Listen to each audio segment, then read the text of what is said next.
Hello friends, welcome to Suvaiyana Samayal. இன்னைக்கு நம்ம சுவையான சமையல் சேனல்ல ரொம்பவே சுவையான ஒரு ஸ்வீட் ரெசிபி தான் பார்க்க போறோம்.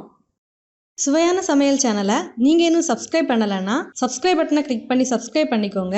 கூடவே பக்கத்துல வர பெல் ஐகானை கிளிக் பண்ணி ஆல் செலக்ட் பண்ணிக்கோங்க. இந்த சேனல்ல வர வீடியோஸை மிஸ் பண்ணாம பாருங்க. வாங்க வீடியோக்குள்ள போகலாம். ஒரு பாத்திரம் எடுத்துக்கோங்க. இதுல 2 கப் மைதா மாவு சேர்த்துறலாம். கூடவே கொஞ்சமா உப்பு சேர்த்துக்கோங்க. சேர்த்துட்டு ஒரு வாட்டி நல்லா கலந்து விட்டுறலாம்.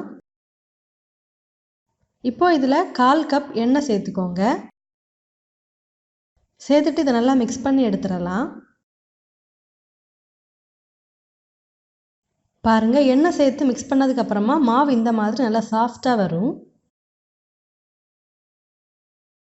இப்போ இதில் கொஞ்சம் கொஞ்சமாக தண்ணி சேர்த்து இந்த மாவை நல்லா பிசைஞ்சு எடுத்துடலாம்.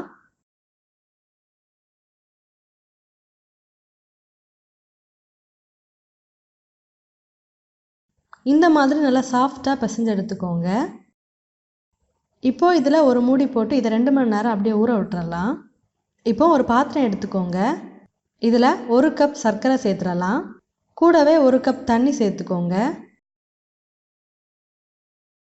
சேர்த்துட்டு ஒரு வாட்டி நல்லா மிக்ஸ் பண்ணி விட்டுறலாம். இப்போ ஸ்டவ்வில் வச்சு இந்த சர்க்கரையை நல்லா கரைய விட்டு எடுத்துடலாம். இது நல்லா கலந்து விட்டுக்கோங்க. பாருங்க, சர்க்கரை எல்லாம் நல்லா கரைஞ்சி இது நல்லாவே கொதிக்க ஆரம்பிச்சாச்சு. இதில் ஒரு 3 ஏலக்காவை தட்டி சேர்த்துக்கோங்க வாசனைக்காக.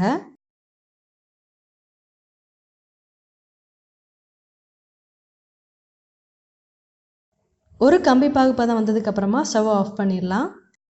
பாருங்க, இதை ஊற விட்டு எடுத்தாச்சு.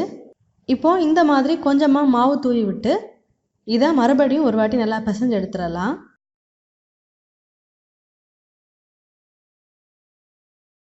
இப்போ இதை இந்த மாதிரி ரோல் பண்ணி எடுத்துக்கோங்க.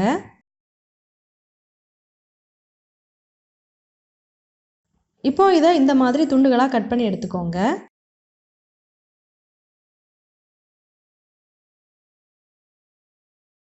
இப்போ கொஞ்சமாக மாவு தூவி விட்டு ஒரு உருண்டை எடுத்து இந்த மாதிரி நல்லா தேய்ச்சி எடுத்துக்கோங்க. இப்போ இந்த மாதிரி சைடில் இருக்கிற எல்லாத்தையும் கட் பண்ணி எடுத்துக்கோங்க. கட் பண்ணி எடுத்தாச்சு. இப்போ இந்த மாதிரி மேலேயும் கீழேயும் கொஞ்சமாக இடைவெளி விட்டு நடுவில் மட்டும் கட் பண்ணி எடுத்துக்கோங்க.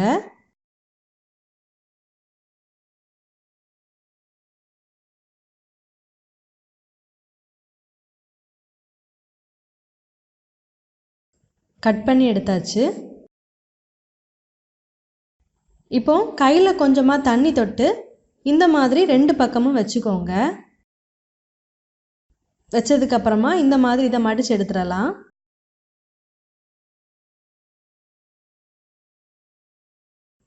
மறுபடியும் இதை ஒரு வாட்டி தண்ணியால் தொட்டு வச்சு மடித்து எடுத்துக்கோங்க. மடித்து எடுத்தாச்சு. இப்போ ஒரு பக்கத்தை இந்த மாதிரி மடித்து எடுத்துக்கோங்க. இப்போ இதோட நடுப்பகுதியை எடுத்து இந்த மாதிரி திருப்பி விட்டுறலாம். திருப்பி எடுத்தாச்சு. இப்போ அடுத்த பகுதியை அடிப்பக்கமாக மடித்து விட்டுக்கோங்க.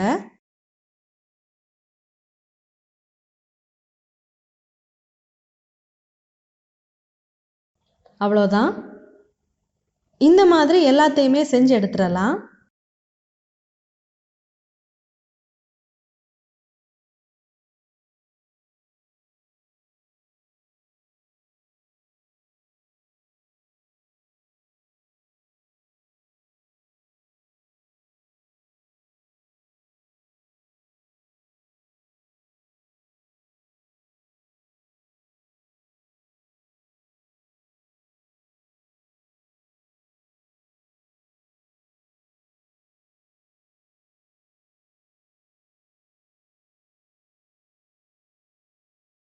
ஒரு கடாய் எடுத்துக்கோங்க. கடாய் சூடானதுக்கப்புறமா இதை பொரிக்கிறதுக்கு தேவையான அளவு எண்ணெய் சேர்த்துடலாம். எண்ணெய் சூடானதுக்கப்புறமா நம்ம செஞ்சு வச்சுருக்கிறத இதில் சேர்த்துடலாம்.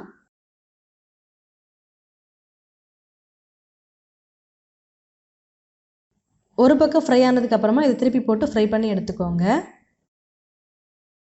மிதமான தீயில வச்சு இதை ஃப்ரை பண்ணி எடுத்துக்கோங்க. இது நல்லாவே ஃப்ரை ஆகியாச்சு. இப்போ இதை எடுத்து நம்ம செஞ்சு வச்சுருக்கிற சர்க்கரை பாகில் சேர்த்துடலாம். இந்த மாதிரி எல்லாத்தையுமே எண்ணெயில் போட்டு ஃப்ரை பண்ணி சர்க்கரை பாகில் போட்டு எடுத்துக்கோங்க. இதை அதிக நேரம் சர்க்கரை பாகில் ஊற விட வேண்டாம். எல்லா இடமும் சர்க்கரை பாகு கோட்டானதுக்கப்புறமா இதை எடுத்துடலாம். பாருங்கள், ரொம்பவே சுவையான ஸ்வீட் ரெடி ஆகிடுச்சு. நீங்களும் இந்த மாதிரி செஞ்சு பாருங்கள். செஞ்சு பார்த்ததுக்கப்புறமா உங்கள் கமெண்ட்ஸை மறக்காமல் எங்களோட ஷேர் பண்ணுங்கள். இந்த வீடியோ உங்களுக்கு யூஸ்ஃபுல்லாக இருந்துச்சு அப்படின்னா உங்கள் நண்பரோட பகிர்ந்து கொள்ளுங்கள். நீங்கள் இன்னும் நம்ம சுவையான சமையல் சேனலை சப்ஸ்கிரைப் பண்ணலைன்னா மறக்காமல் சேனலை சப்ஸ்கிரைப் பண்ணிக்கோங்க. இந்த மாதிரி சுவையான ஒரு ரெசிபியோட நான் உங்களை சந்திக்கிறேன். அது வரைக்கும் சுவையாக சமைங்க, சுவையாக சாப்பிடுங்க. நன்றி.